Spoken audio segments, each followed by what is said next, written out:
great shift that will occur," he continued, "which will be a dramatic movement of individuals from one occupation to another. Because when people begin to receive clear intuitions of who they really are and what they're supposed to be doing, they very often discover they're in the wrong job and they have to jump to another type of work in order to continue to grow. The manuscript says that during this period, people will sometimes change careers several times during their lifetimes. The next cultural shift will be an automation of the production of goods. To the people who are doing the automating, the technicians, this will feel like a need to make the economy run more efficiently.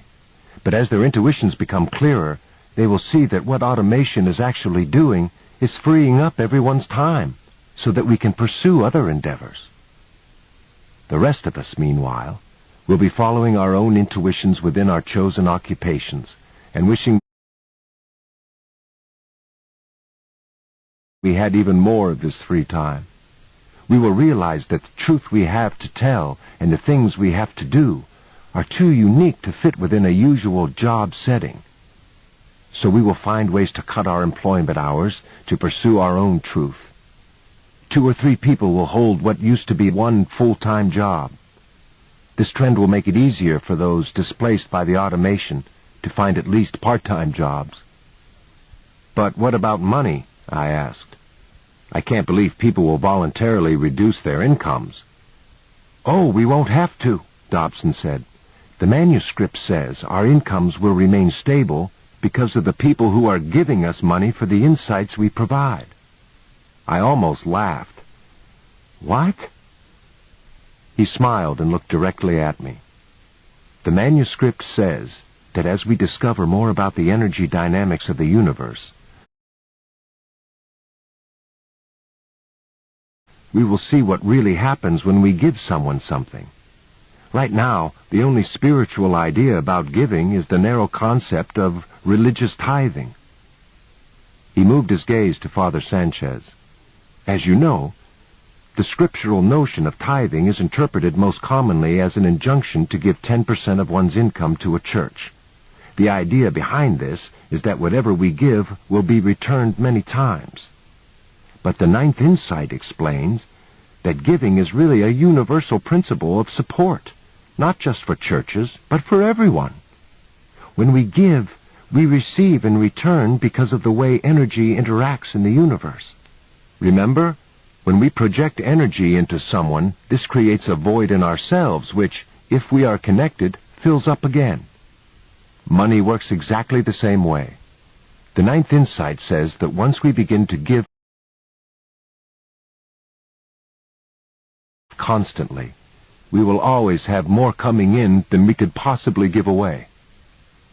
And our gifts," he went on, "should go to the persons who have given us spiritual truth. When people come into our lives at just the right time to give us the answers we need, we should give them money. This is how we will begin to supplement our incomes and ease out of the occupations which limit us. As more people engage in the spiritual economy, we will begin a real shift into the culture of the next millennium. We will have moved through the stage of evolving into our right occupation and will be entering the stage of getting paid for evolving freely and offering our unique truth to others." I looked at Sanchez.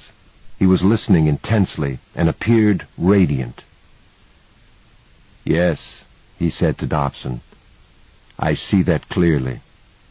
If everyone were participating, then we would be giving and receiving constantly, and this interaction with others, this exchange of information, would become everyone's new work, our new economic orientation. We'd be paid by the people we touched.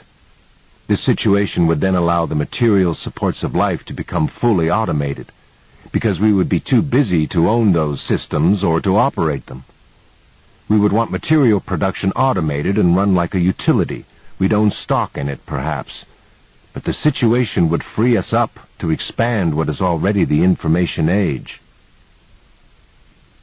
But the important thing for us right now is that we can now understand where we are going. We could not save the environment and democratize the planet and feed the poor before, because for so long we could not release our fear of scarcity and our need to control so that we could give to others. We couldn't release it because we had no view of life that served as an alternative. Now we do. He looked at Phil. But wouldn't we need a cheap source of energy? Fusion, superconductivity, artificial intelligence, Phil said. The technology to automate is probably not that far away, now that we have the knowledge of why to do it. That's right, Dobson said. The most important thing is that we see the truth of this way of life. We're here on this planet not to build personal empires of control, but to evolve. Paying others for their insights will begin the transformation, and then as more and more parts of the economy are automated, currency will disappear altogether. We won't need it. If we are correctly following our intuitive guidance, then we will take only what we need. And we'll understand, Phil interjected, that the natural areas of the earth have to be nurtured and protected for the sources of incredible power that they are. As Phil spoke, our full attention went to him. He seemed surprised by the lift it provided.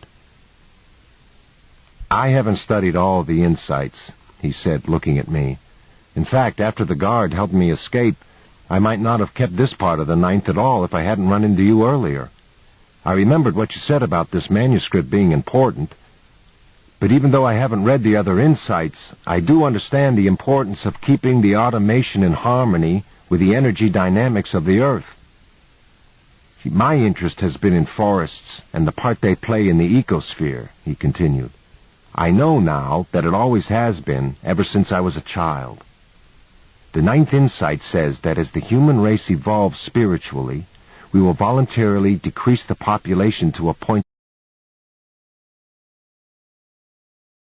sustainable by the earth. We will be committed to living within the natural energy systems of the planet. Farming will be automated except for the plants one wants to energize personally and then consume. The trees necessary for construction will be grown in special designated areas. This will free the remainder of the Earth's trees to grow and age and finally mature into powerful forests. Eventually, these forests will be the rule rather than the exception, and all human beings will live in close proximity to this kind of power. Think what an energy-filled world we will live in. That ought to raise everyone's energy level, I said. Yes, it would, Sanchez said distractedly, as though he were thinking ahead about what the increase in energy would mean. Everyone waited.